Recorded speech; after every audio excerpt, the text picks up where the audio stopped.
Hello, everyone, and welcome back to the Scots on the Run podcast, where we take a behind-the-scenes look at what's happening in the Gordon College cross-country and track and field programs. In this episode, we're recapping our first indoor meet of the year. Where were we, Coach Miela? We had runners at the track at New Balance, Yep. and then there was Boston University. Boston University was the other one, so we had a split kind of weekend there, dividing and conquering, I think as you mentioned last time.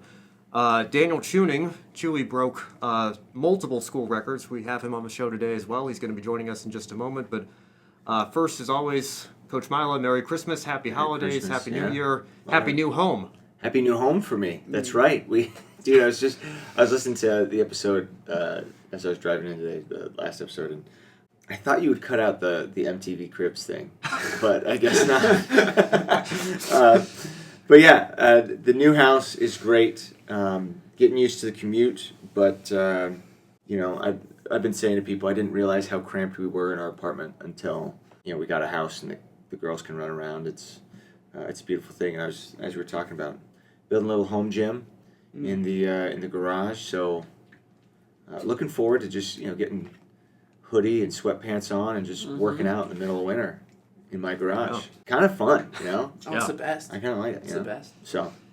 Yeah, well, I'm glad we were all able to help you out Oh, this yeah, past sure. weekend, and glad to see you're settling in nicely. Mm-hmm. Speaking of settling in nicely, welcome to the show, Chewy. And Thank you. You had a fantastic start to your season this weekend. I think just looking at our recap here, new school records in the 60-meter dash, the 200-meter dash, and the long jump, at least. Is there anything else I'm missing in that?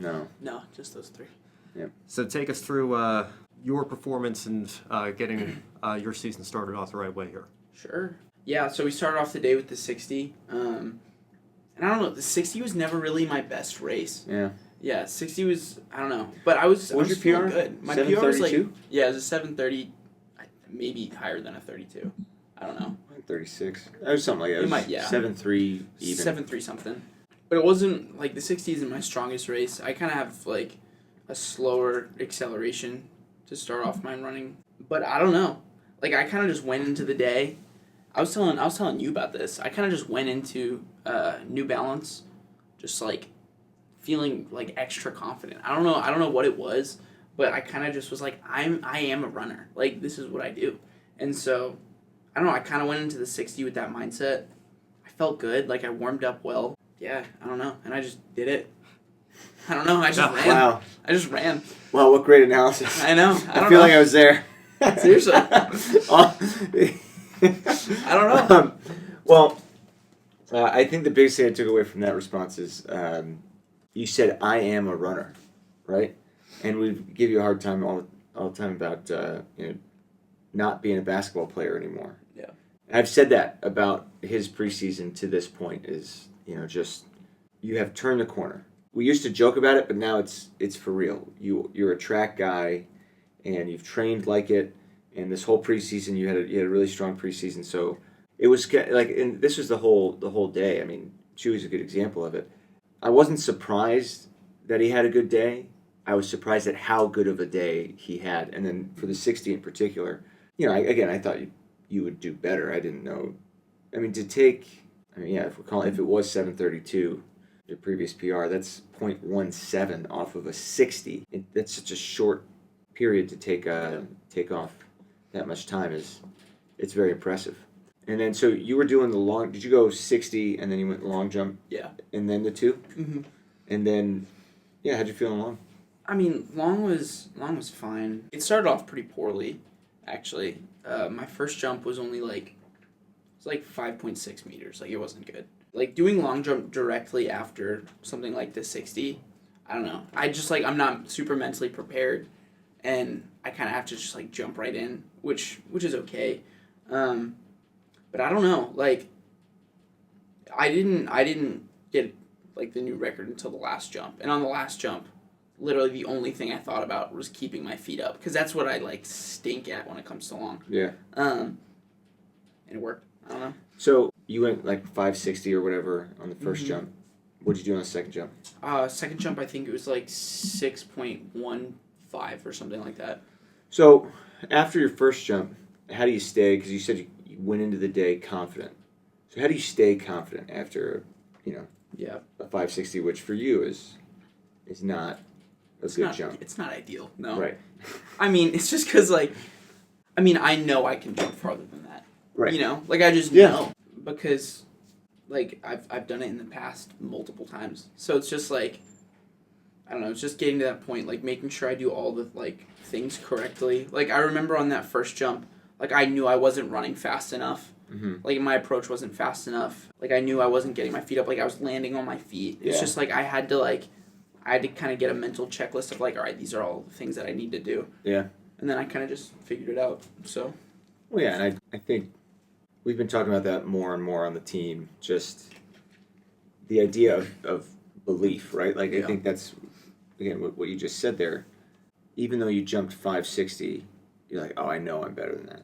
You don't let the result determine what you believe you're capable of, right? Yeah. And I think that's something we've tried to, really emphasize a little bit more coming down the stretch this semester, and I think it's something I want to kind of really hone in on as we get into track season. Just if you're going to step on the line, you got to believe in your ability. Yeah. Right? For sure. Regardless of what your previous race was, regardless of how your practice may have gone up and down. I mean, I tell you what, I feel like there's plenty of people who have said, I didn't feel, I felt good. I didn't feel great going into that race, and they go and have spectacular marks, right? Mm-hmm. So, yeah, I mean, I know Jenna Lindsay, she PR'd in the 200, and she told me, after her 500, she felt fine, but then, 30 meters into that race, she was feeling her previous race, right? So she still ran her all-time best in the 2. Things like that.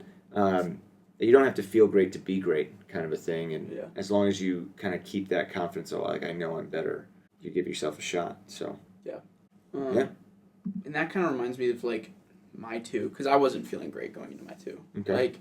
I don't know. Before the 60, I don't know. I felt springy. I felt fast. Yeah. And going to the 2, I kind of felt sluggish almost. I don't know why. I didn't feel great, and so that made me pretty nervous because I've ran good 2s in the past, and I wanted to kind of have a breakout run. Yeah. But yeah, I don't know. I mean, it ended up being fine. It was fine. It went well. But well, take us through the race, start to finish. Gun goes off. Oh yeah. You're just driving through, and I guess I don't know. What was going through your mind? Anything? I mean, we've talked about this. I kind of black out when I race. I don't really remember what was going on, but I do remember my whole the way that I kind of attack a 200 is I just try to accelerate the whole time. I just try to run faster. Sure. Throughout the whole thing, which I don't know. It's a good mindset to have. Sure. I don't know. So I just kept pushing. Yeah. And I mean, it worked. It certainly did. It worked. Well, similar to your 60, a point, because your previous best was 2287, I believe, right? Yeah, 2287. And a .79 increase in the 200. And most people will be satisfied with that if they do that in an entire year. I mean, you certainly should be. I'd say, gosh, man, if you can shave a half a second in the 200, that's a really good year. So for you to open up with such a big increase, I don't know. I think that's really impressive. So again, these marks, all very good for you, school records. So what do you think made the difference? This is now your third track season, your second indoor season. What do you think made the difference this year? I don't know. Over the summer, I feel I kind of just started taking my body seriously, taking care of my body. I was eating right, I was in Texas, so it was hard to run outside. I'm not gonna lie. Yeah. It was so hot. Sure. I remember texting you one day and being like, "Coach, I did a workout in high noon. It was bad." Yeah. Yeah. Yeah, you gotta get up at 6 a.m. No, I know. Yeah. Anyway, and that running outside on a track, I got a few workouts in and it was great, but it was really difficult. So sure. Coach, I played so much basketball. Every single day. It was I had nothing else to do. I was in Texas for an internship, and I was working at a church, And right next to the church, there was a, oh my gosh, what's it called? Like an LA Fitness. And so every single day they LA had just Fitness like, ball. oh yeah, Yeah, they just had I've pickup been there. basketball going. And so like every single day I'd just play. And even if I wasn't like out on the track sprinting every day, I was sprinting every day. Sure. So, I don't know. Well, yeah, no, I mean, I think about that all the time because I know challenging your body in new ways is, it's what allows you to make greater adaptations. And I've talked to you about this as far as intramurals go, and you want to play pickup or whatever. I've kind of loosened my stance on that. It's like our athletes aren't made of glass. I think sometimes people talk about doing some of these cross training things or playing a different sport as if like you're going to get hurt if you do those things. It's like that's not entirely true. I certainly think that there's a way to be controlled when you're playing ball. For sure. But again, those changes in how you're moving can certainly help when it does come time to train, for all those linear movements, all those lateral movements that you've been training in basketball. That's just going to garner greater adaptations because everything's new. You're keeping it new. You're keeping it fresh. So, so that makes a ton of sense. But yeah. Yeah. Well, and two of those three records were your own records. Right. Henry Lonstein had the 60 meter. Yeah. I think 7:19 was his personal best. So Yeah. so you broke that, and then like Coach Miela said, just absolutely destroyed your own 200 record. Yeah. By a margin that I think most runners would be glad to be able to shave off over the course of an entire season, and for you to do that in your opening race, I think is incredibly impressive, and Yeah. we'll see if you can take it even further throughout the rest of the season here. Fingers crossed. Yeah. You remember what your best 200 was your freshman year outdoor? Oh, I never even ran 200 my freshman year. Oh yeah. But you were so soft. I was That's so right. soft. I mean, You're my coming- first you're 100 coming was out of like a 12 basketball. something. I know. It was Yeah. bad. Well, because we ran in the rain and whatever, but yeah. So that's funny. But so you go from not running to your best 200. Your best 200 was at BU indoors last year, and I think that's going to be. Well, I guess that's a good question for you. Given that your best 200 was the 22:87, outdoor obviously maybe weather affects things. How do you feel like what's your plan to kind of stay on top of that and make sure that this isn't your best 200 for the season? I mean, More it's basketball. all about no, it's all about consistency. Just like staying on top of like our winter training, not letting myself sit around too much, eat too much. Well, eat too Or much just bad eat food. incorrectly. Yeah. Right. And kind of just like continue doing what we've been doing for the past like 3-4 months. Yeah. Yeah. Because consistency is all it is. Because like my mindset isn't really going to change. Well, no, and obviously the thing about going back to that belief in yourself, the thing about it is when you have good performances, it should snowball. It should create momentum. Yeah, like a belief momentum that you just continue to believe even greater things of what you're capable of. Yeah. And yeah, I mean, I was just reading this morning, and I said this to a few of your teammates. If you work hard enough, if you've worked hard enough and you've committed long enough, there's no reason to limit what you're capable of in your mind, right? And especially you, now that you've put up some times, I don't think that there's a reason to limit what you're capable of, as long as you're willing to kind of, like you said, stay consistent in the effort you're given day in and day out, right? Yeah. I mean, honestly, that's what I hope our program kind of continues to be built on, right? Yeah. Is that people that just believe that they are capable of greater things. Kind of what we were talking about with Rachel last time. It's just that belief is the foundation for kind of those elite marks. You know what I mean? Sure. So. Yeah. You know what else helped? I think the video helped. Genuinely. Oh yeah. Like just like watching myself run past Henry Lonstein. That never happens. That never happens. Are you kidding me? Yeah. So. Well, I think that was helpful. So why don't you tell everybody what you're talking about? Yeah. So, I don't know. I was out with dinner with my family, and and Coach texts me, and he's like, I love my coach. All right, I love my coach. I didn't say that. He fires me up like nobody else. He starts texting me about LeBron James. All right, he's like LeBron James in order to work on his 3-point. I think this is early in LeBron's career. Yeah, Right. you were like early in LeBron's career in order to work on his 3-point shooting. He would like watch videos of himself hitting shots from like all over, so that he could see like what worked, what like wasn't working, or like what he needed to improve on, and also just to help himself like believe that those shots are gonna go in. Like he is a 3-point shooter, and basically he was like, I wanna do something like that for you. And so Coach made like a running highlight reel. Basically, yeah. Like the fine editor that he is. It was awesome. iMovie was really great. No, yeah. I'm sure. Yeah, it was great. And yeah, and he told me to watch it like 3 or 4 times before I go to sleep. Yeah. And I don't know, just like instill in my brain that like I'm a runner. Right. So I guess it worked. Well, yeah. Again, it's a visualization technique. Again, it's kind of going along what we're talking about, just trying to build that belief within the individuals. I did that for a few people on the team, and again, there was footage from last year. I mean, I guess all of it was footage from last year, and then some of it was practice footage from this year. And I also was intentional because I knew we were running at New Balance. You know, if we'd ran it at New Balance before, trying to take some of those moments. Yeah.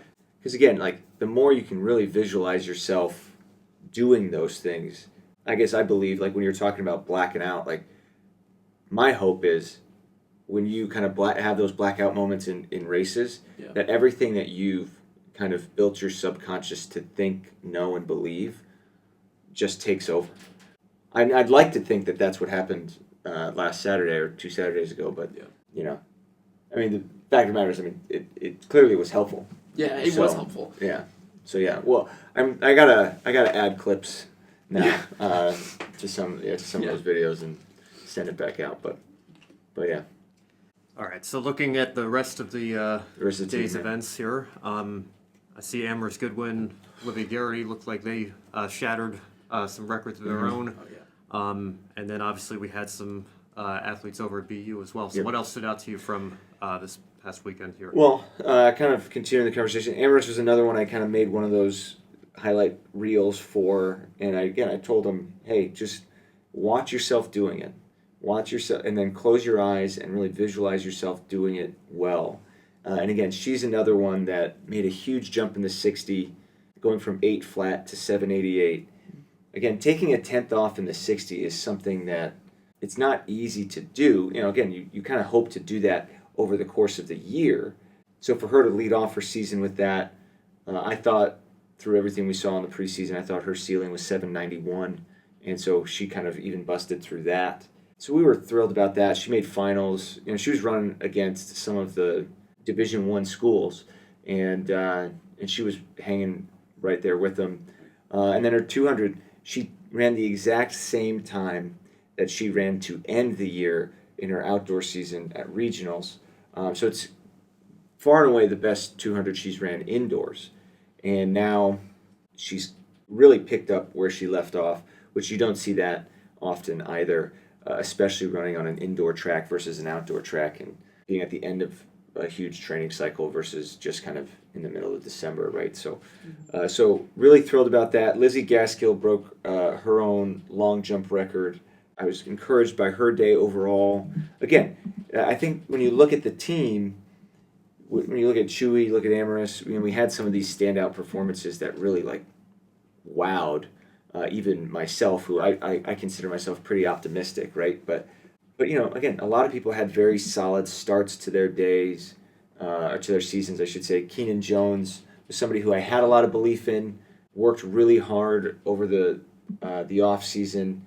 I mean, he ran like 754, 755, something like that last year, and ran 739 in the 60. I think he was 24-12 or something like that last year, and he ran 23-69. 68. Yeah. So Keenan deserves to have shown that, right? Like, you know, it's kind of what you cheer for as a coach when it's obvious that an athlete has worked really hard. You want the times to reflect that, and they usually do. So really, I mean, again, he's another guy just thrilled about. On the women, Olivia Garrity is another one. Works her tail off. She's been really itching to get out. So she had a 30-centimeter PR in the weight throw, and I think that there's still plenty left to improve on, which has kind of been the overall, I guess, real positive coming out of it is you threw a PR and she's still got room to grow, right? And then Rachel Brennan, she's been we talked about it last time, clearly the best runner we've probably ever had in our program. Coming off of her All-American performance in cross country, she broke the 17-minute barrier, earned her much-needed rest, and honestly, we're hoping that time can get her into nationals so she can really focus on training and getting up to that because, make no mistake about it, I know her goal is to go for the Triple Crown and, be a 3-time All-American in 1 year. Not easy to do. But, again, whether it's Chewy, Amaris, or Rachel, or even Olivia, these are the people that are now in the top 30, 40 ranking for Division III, and that means that you've got a shot to make nationals. And I think that's kind of the next step for our program is to get people who have their sights on doing that day one, right? So for sure. So on that note, looking ahead, obviously, much need a break for Rachel, but I think much need a break for everybody coming up here with the holidays. And then when can we see the Fighting Scots back in action? Yeah. When it comes time to start the spring semester in January. We'll go right back to New Balance on the 18th.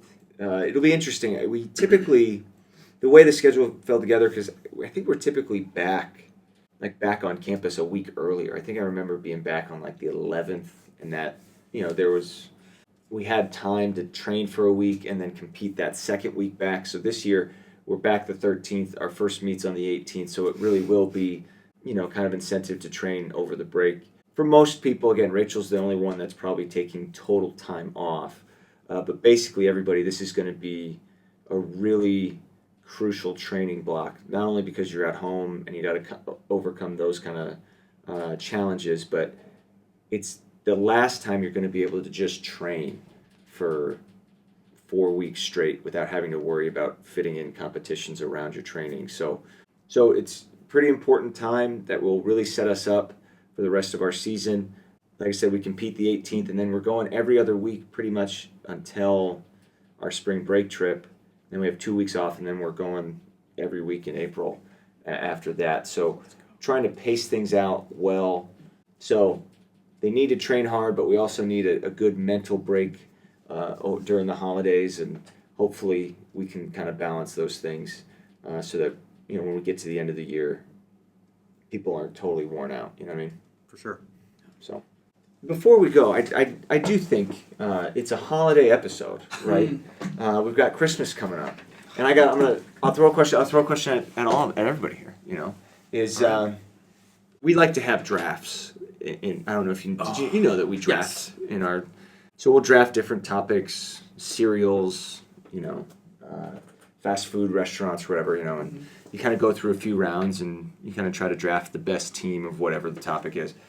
And so, Chewy, as our guest today, in the Christmas draft, all things Christmas, pick anything. It can be candy canes, Christmas lights, whatever it is. What's your number one, if you're picking first, what's your number one pick? Oh, man. So, the problem with Christmas draft is you mean literally anything Christmas? Anything related to Christmas. Could be hot chocolate. I mean, that even goes beyond Christmas, but I mean, it's a part of Christmas, sure. See, the problem, I'm a Christian, so I feel like if I don't say Jesus, there's a problem. Well, you got to, I know, but I'm for the sake of this, I'm not going to say Jesus. Although he would be. I mean, you could take. I could, but I feel like that's a cop out. I mean, who are some of your top picks that you're thinking? All right, so okay, Jesus. Baby Jesus. I mean, you gotta go baby Jesus specifically. Jesus. Yeah. I mean, can I just say Christmas morning? Christmas morning, yeah, you can take Christmas morning. Sure. Is How do you go? Yeah, you can take Christmas morning. I mean, Santa's up there. Of course, yeah. Santa's up there. Because if I'm picking second and you take baby Jesus first, I'm taking Santa second. Yeah, of course. I mean, how do you have Christmas without Santa, right? Yeah. Ben, who are you taking? Who or what? Who or what? It could be anything. Okay, What are you that's taking? Christmas cookies? Christmas Okay, cookies. yeah, That's a good. good one. Christmas cookies. Are you a warm light guy or like the colors light? So new house. This was the second night in the house. I put Christmas lights up because obviously, we're getting deep into the season, and Sure. yeah, my wife and I, we are warm, white light, Good. classic look. Yep. Stringing the rooftop there. If we had more time, I think we'd get more. I mean, year after year, we'll build on it, but we'll have like a wreath, I think, and kind of do that. But I think we keep it classy. I'm not. Yeah.